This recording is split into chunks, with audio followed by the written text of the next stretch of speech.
en esta palestra donde las voces se alzan y los caminos se bifurcan, donde el cristiano es romanista o testigo, o hay necios e insensatos, locos para contar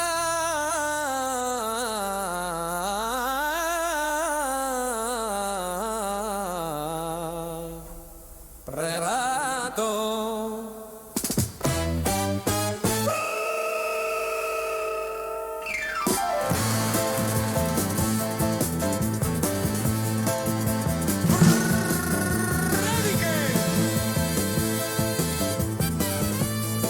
que sobrevuelan el Imperial y las 11 calvas. Cuervo y campaneros blancos.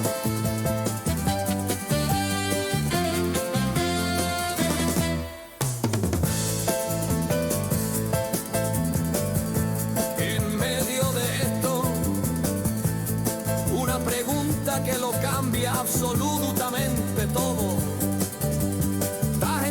Que Cristo murió y resucitó según la historia. Flavio Josefo, Plinio el Joven, Tácito, C.S. Lewis, Josh McDowell, Lee Strobel. Lee, culturízate, deja un poquito Netflix y lee más tu Biblia. Porque, como dijo Isaías, ay de mí, que soy muerto.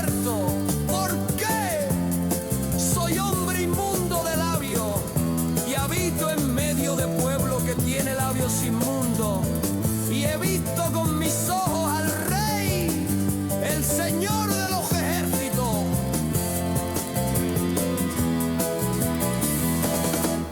Aún así vive la vida, que vida solo hay una. Sí, vive la vida, pero como que hay un juicio con Dios.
Buenas tardes, Sevilla. Seguimos hablando de Dios.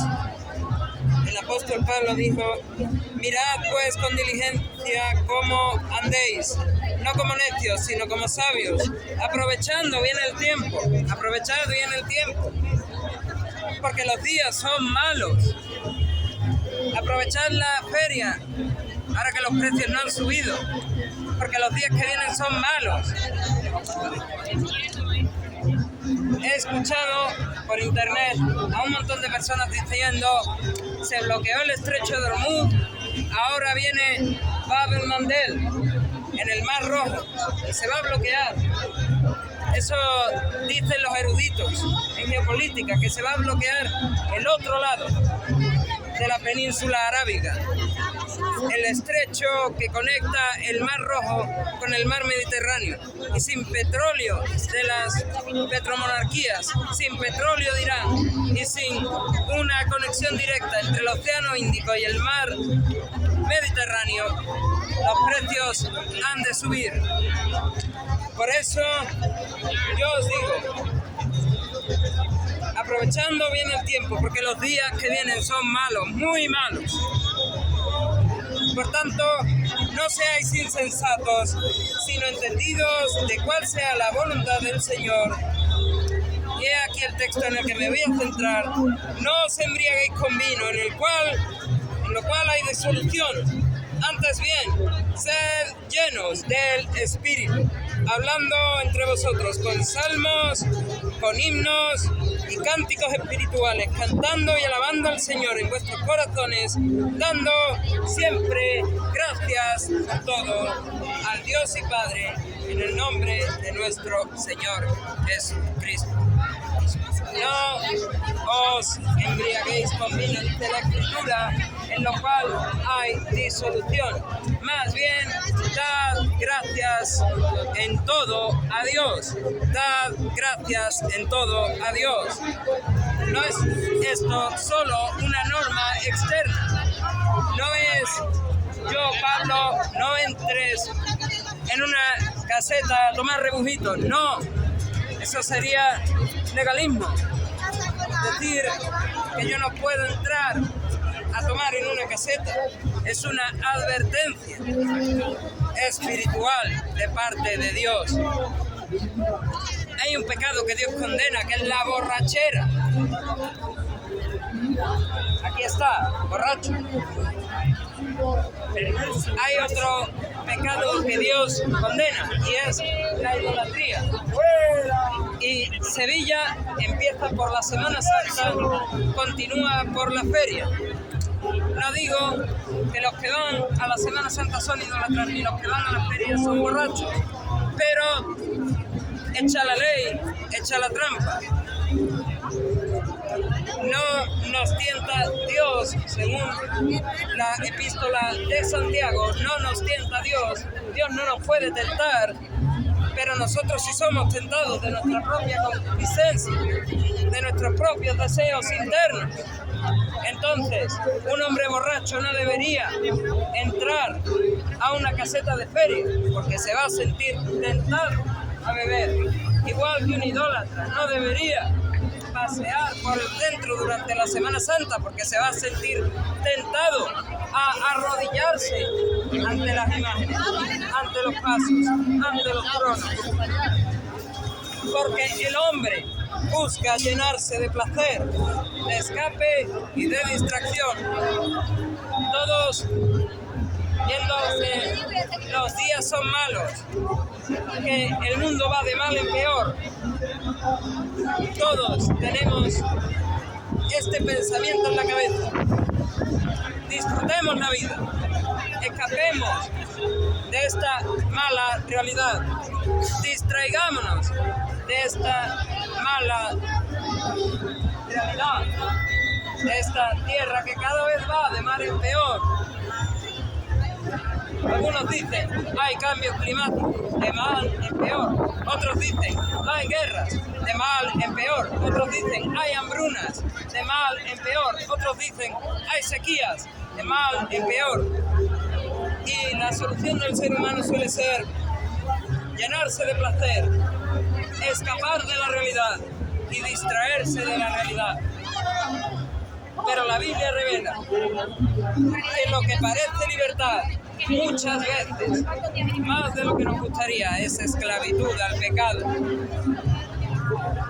Igual que Dios sacó a los israelitas de la esclavitud de Egipto hacia la tierra prometida, nos ha dicho a nosotros, yo os saco de la esclavitud del pecado hacia una tierra prometida llamada el cielo, una tierra nueva y unos cielos nuevos, donde mora la justicia, un lugar donde no va a haber más guerras, un lugar donde no va a haber más hambrunas, no va a haber más sequías, ni cambio climático, ni peleas, ni disensiones, no va a haber más pecado, no va a haber más muerte, no va a haber más diablo. Pero mientras estamos en esta tierra, todo eso existe, es real y lo tenemos a diario. Existe, es real y lo tenemos a diario. Hay un diagnóstico del alma humana. Y es que, ¿quién no es mentiroso? ¿Quién no ha mentido una vez? ¿Quién no ha desobedecido a los padres? Desobediente a los padres. ¿Quién no ha negado alguna vez a Dios? Porque yo sí. Y lo vuelvo a repetir como lo dije antes. No es que alguien pueda decir, pues soy mejor que tú, porque no cometí eso. No, seguimos teniendo una lista enorme. Y cada uno puede estar en uno, en dos, en tres o en todos. Todos y cada uno.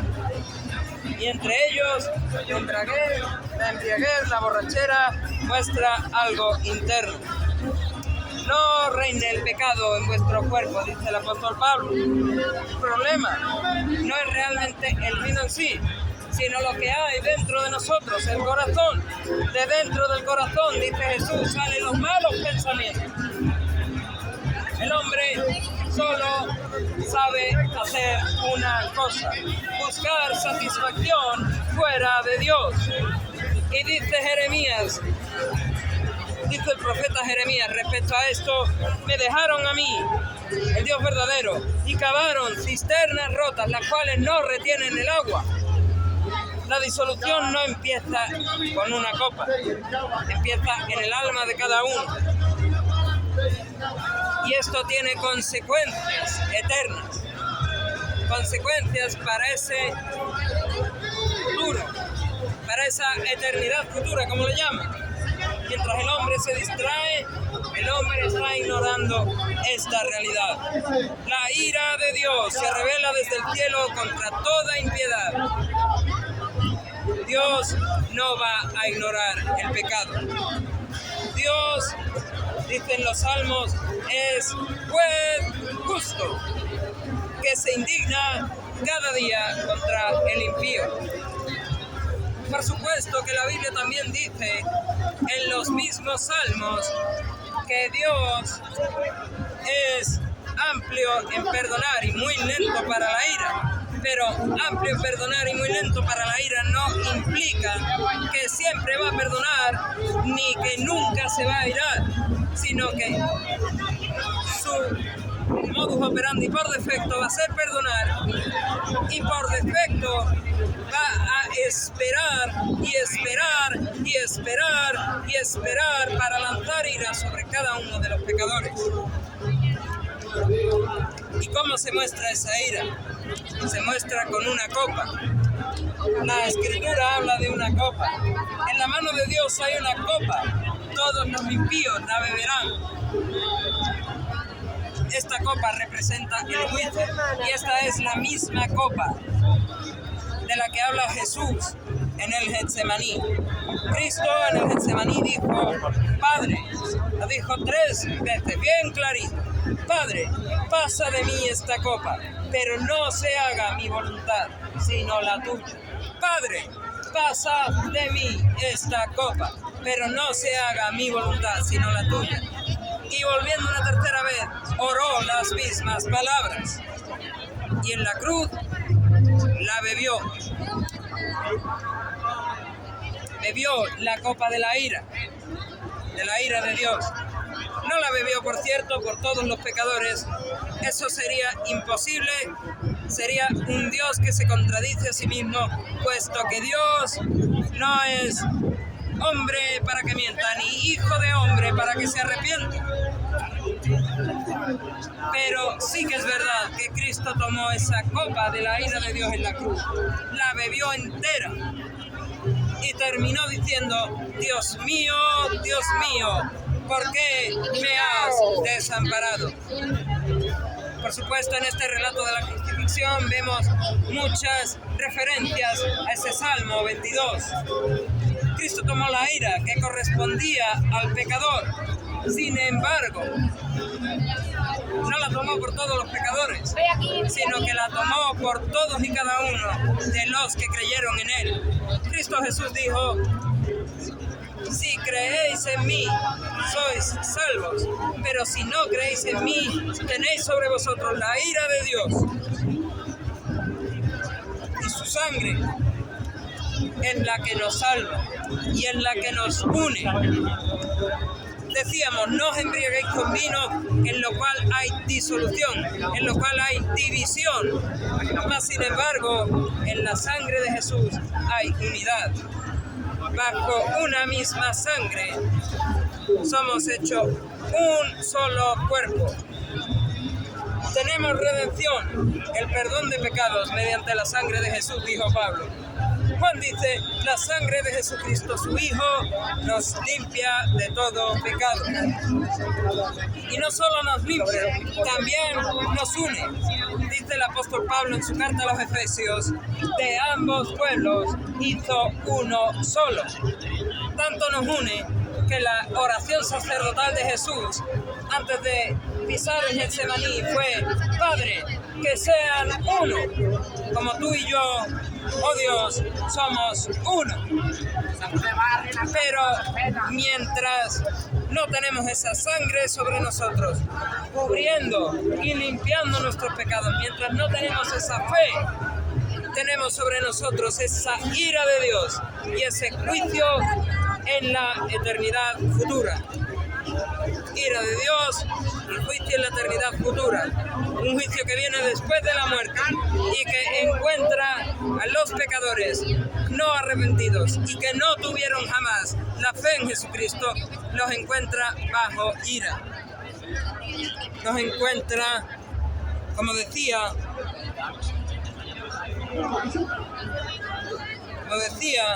nos encuentra bajo la ira de Dios por su dureza, mas por su dureza y su corazón no arrepentido, atesoraron ira para el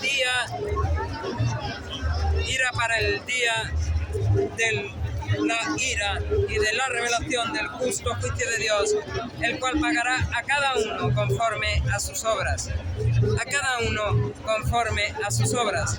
El apóstol Juan culmina diciendo cómo será este juicio. Y permítame leerlo brevemente.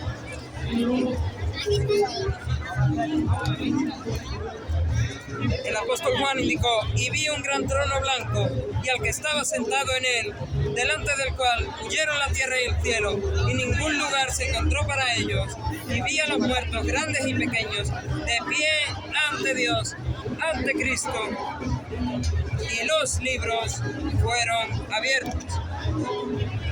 El registro que tiene Dios de nuestras obras fue abierto, y otro libro fue abierto, el cual es el libro de la vida del Cordero, y fueron juzgados los muertos por las cosas que estaban escritas en los libros según sus obras. Si Dios encontró en el registro de obras de Pablo una sola mentira, dijo a Pablo, tú quedas condenado y reo del infierno. Si Dios encontró en los registros de las obras de Noelia un solo acto de idolatría, Dios le dijo a Noelia, a ti te declaro condenada, rea del infierno. Si Dios encontró en los registros de las obras de Fernando un solo robo, por poner algunos de los ejemplos de las Escrituras, a Fernando Dios le dijo, a ti te declaro condenado, reo del infierno. Y esto aplica a los que estamos aquí, pero también aplica a ustedes. Según sus obras, y el mar entregó los muertos que había en él, y la muerte y el Hades entregaron los muertos que había en ellos, y fueron juzgados cada uno según sus obras. Y la muerte y el Hades fueron lanzados al lago de fuego. Esta es la muerte segunda. Y he aquí donde entra este libro de la vida. Dice Juan, y el que no se halló inscrito en el libro de la vida fue lanzado al infierno, fue lanzado al lago de fuego. No te quedes con la mala noticia, quédate con la solución, que es darle la vuelta a este versículo. Y el que se halló inscrito en el libro de la vida no fue lanzado al lago de fuego, no fue mandado al infierno por una eternidad, fue mandado al cielo por una eternidad, porque su nombre estaba inscrito en el libro de la vida. Ahora bien, este libro está escrito con la sangre de Cristo, y solo es con la sangre de Cristo que podemos inscribir nuestro nombre. Fe fe en la preciosa y bendita sangre del Señor Jesucristo. Fe en un Dios que se hizo hombre, sin dejar de ser Dios, se hizo hombre, nació sin pecado, al contrario que todos nosotros. No lo digo yo, lo dice la Escritura, y si no te fías de la Escritura, fíate de Agustín de Hipona, pues es la misma doctrina que tiene él. Es la misma doctrina que tiene el rey David cuando en el Salmo 51 dice: en pecado me concibió mi madre. Todos nacíamos con ese pecado de Adán. El apóstol Pablo dice: el pecado entró en el mundo por un solo hombre, Adán, más la reconciliación, la paz con Dios, entraron en el mundo por otro hombre, Jesucristo. Y este, como Dios el Hijo, se encarnó sin dejar de ser Dios, nació sin pecado, vivió sin pecado, resistió las tentaciones y, como últimamente suelo decir, de manera muy diferente y mucho más increíble que la manera en la que Adán falló. Déjame brevemente recordarte cómo eran las condiciones de Adán. Adán, el primer ser humano creado, con Eva, su mujer, en un jardín, sin guerras, sin hambre, sin sed, sin peleas, sin miserias, con la vida de un jubilado, cuidando de un jardín y teniendo opción a comer de absolutamente todos los árboles del huerto, menos uno. Y el diablo, en esta situación perfecta, les dijo: Dios os ha dicho que no comáis de este fruto. Eso es mentira. Dios lo dice para que no seáis como Él. Y Adán comió. La situación de Cristo es muy diferente, por mucho muy diferente y por mucho más increíble. Cristo es bautizado en el Jordán por Juan su primo. Vemos allí a la Trinidad, el Padre como la boda en el cielo diciendo: este es mi Hijo amado, en quien tengo complacencia. El Espíritu que bajó y descendió como paloma, y el Hijo de Dios, Dios el Hijo, saliendo de las aguas en las que había sido bautizado por inmersión en un bautismo por arrepentimiento de pecados, sin haber tenido un solo pecado,